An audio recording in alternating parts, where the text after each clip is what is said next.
तीन दामाद की सास पार्ट 2। अब तक आपने सुना कि कावेरी जी अपनी तीनों बेटियों ईशा, मोहिनी और सुहाना की शादी तीन घर जमाई लड़कों के साथ करवा देती है। उन्हें लगता है कि ये लड़के शायद घर का कामकाज संभाल लेंगे, लेकिन उनके तीनों घर जमाई बहुत आलसी थे। वो नौकरी भी नहीं करते थे और बाहर का काम भी नहीं। कावेरी जी ने अपनी बेटियों से कहा कि वो प्रेगनेंसी का बहाना बनाकर अपने पतियों को सबक सिखाए। अब सुनिए आगे। मम्मी, आपने जैसा कहा था हमने वैसा ही किया, लेकिन देखिए ना, विवेक का हाल तो वैसा का वैसा ही है। घर में ना सुबह का नाश्ता बनता है और ना खाना। नौकरी पर जाने की बात करूं तो खाने को दौड़ते हैं मुझे। हाँ मम्मी, मैंने भी सुमित को कितनी बार कहा कि अगर नौकरी नहीं करनी तो कोई छोटी सी दुकान ही खोल लो, घर का खर्चा कैसे चलेगा। देखो दोपहर के 12 बजने आए और जनाब अभी तक सो रहे हैं। हाँ मम्मी, ईशा और सुहाना ठीक कहती हैं। अविनाश का भी यही हाल है। जब मैंने अपनी प्रेगनेंसी के बारे में कहा तो मुझसे कहने लगा, अरे दूसरी लड़कियां तो 9-9 महीने तक नौकरी करती है, बस डिलीवरी के टाइम छुट्टी लेती है। मोहिनी, तुम भी नौकरी करो। अब मुझे कहाँ नौकरी मिलेगी। मम्मी बताओ अब मैं क्या करूँ। हे भगवान, क्या सोचकर घर जमाई दामाद लाई थी मैं कि मेरी बेटियां मेरे पास रहेंगी और खुश रहेंगी, लेकिन इन आलसी दामादों ने तो हमारी जिंदगी को भी प्रॉब्लम में डाल दिया है। मैं तो कहती हूँ मम्मी, हम लोग वापस अपनी जॉब पर जाना शुरू कर देते हैं।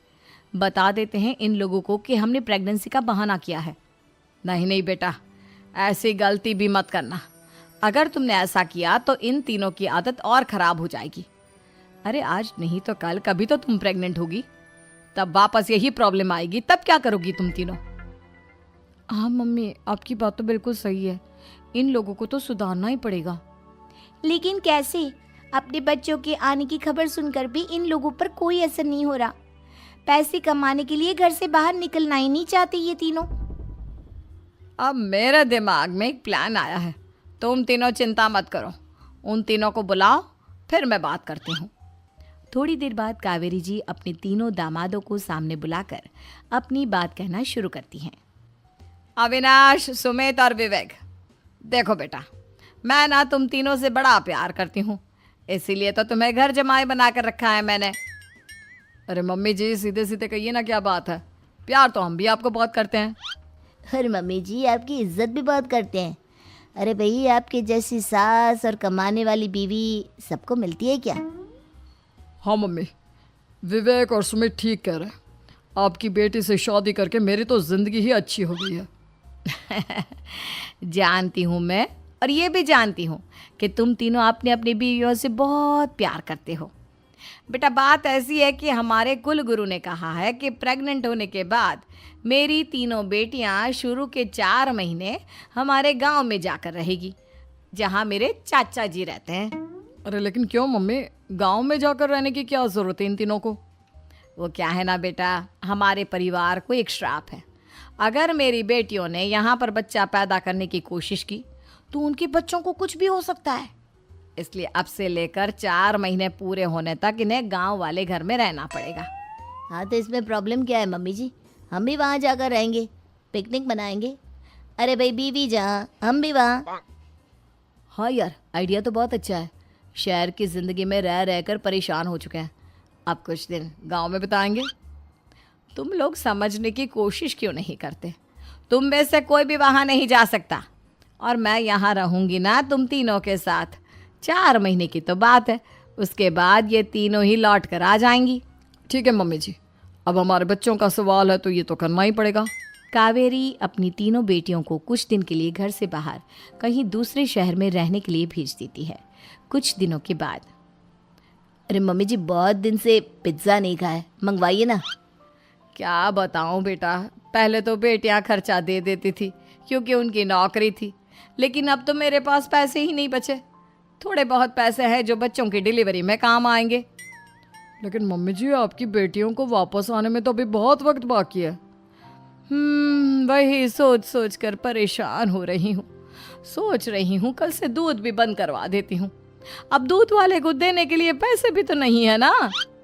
अरे नहीं नहीं मम्मी जी, अगर दूध भी बंद करवा दोगी तो मुझे चाय कहाँ से मिलेगी, और चाय के बिना मैं तो मर ही जाऊंगा। क्या करूं बेटा, इसके अलावा हमारे पास कोई ऑप्शन नहीं है, मेरे पास पैसे ही नहीं बचे। इस तरह कावेरी जी धीरे धीरे अपने तीनों दामादों को पैसे देना बंद कर देती हैं और घर में खाने पीने की चीजें लाना भी बंद कर देती है।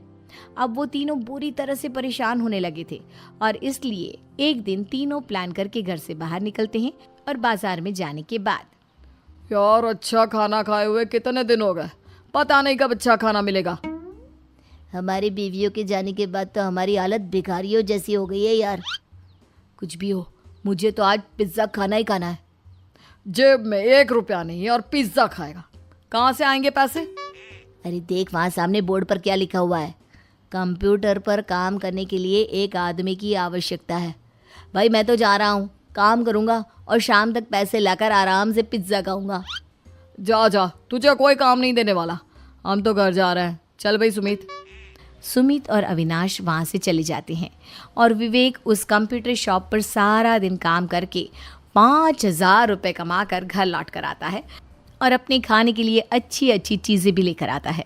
ये देखकर विवेक और सुमित के दिल में भी कुछ पैसे कमाने की इच्छा जागती है। अरे सुबह सुबह कहाँ चल दिए तुम? मम्मी जी एक बहुत अच्छी जगह मिली है, कंप्यूटर पर काम करने के 5,000 मिले थे कल मुझे।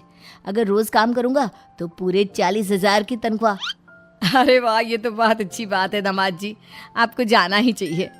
सुमित और अविनाश विवेक को इस तरह तरक्की करते देखकर परेशान हो जाते हैं और वो दोनों भी काम की तलाश में निकल पड़ते हैं। धीरे धीरे उन दोनों को भी काम मिल जाता है। अब कावेरी के तीनों दामाद छोटी मोटी नौकरी करके अच्छा पैसा कमाने लगे थे। एक दिन कावेरी उन्हें अपने पास बुलाती हैं। अरे वाह, विवेक 40,000 कमा लेता है, अविनाश 60,000 और सुमित तुम भी 40,000 के आसपास कमा ही लेते हो। कुल मिलाकर तुम अच्छे खासे पैसे कमा रहे हो बेटा।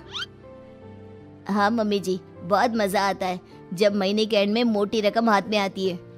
पूछिए मत मम्मी जी, घर में रहकर रोटी बना बना कर और तो जैसा महसूस होने लगा था मुझे तो। हाँ बेटा, तुम तीनों की बात तो बिल्कुल ठीक है और जानते हो अब तुम तीनों की पत्नियां भी वापस लौट कर आने वाली है। लेकिन मम्मी जी अभी तो उन्हें गए सिर्फ 2 महीने हुए हैं, आपने तो कहा था वो 4 महीने के बाद लौट कर आएंगी। ऐसा कुछ नहीं है बेटा, मैं सिर्फ तुम तीनों को सबक सिखाना चाहती थी कि आदमी घर में बैठकर बीवी की कमाई खाता हुआ अच्छा नहीं लगता। इस दुनिया में हर इंसान को मेहनत करनी चाहिए, काम करना चाहिए, चाहे वो औरत हो या आदमी, ताकि अपने परिवार को संभाल सके। कावेरी की बात सुनकर उन तीनों को अपनी गलती का एहसास होता है और कावेरी उन्हें सच बता देती है कि ईशा, सुहाना और मोहिनी शहर में ही कहीं दूसरी जगह रह रहे थे। शाम के वक्त उन तीनों की पत्नियां लौट कर आ जाती है और कावेरी जी का परिवार एक खुशहाल परिवार की तरह रहने लगता है।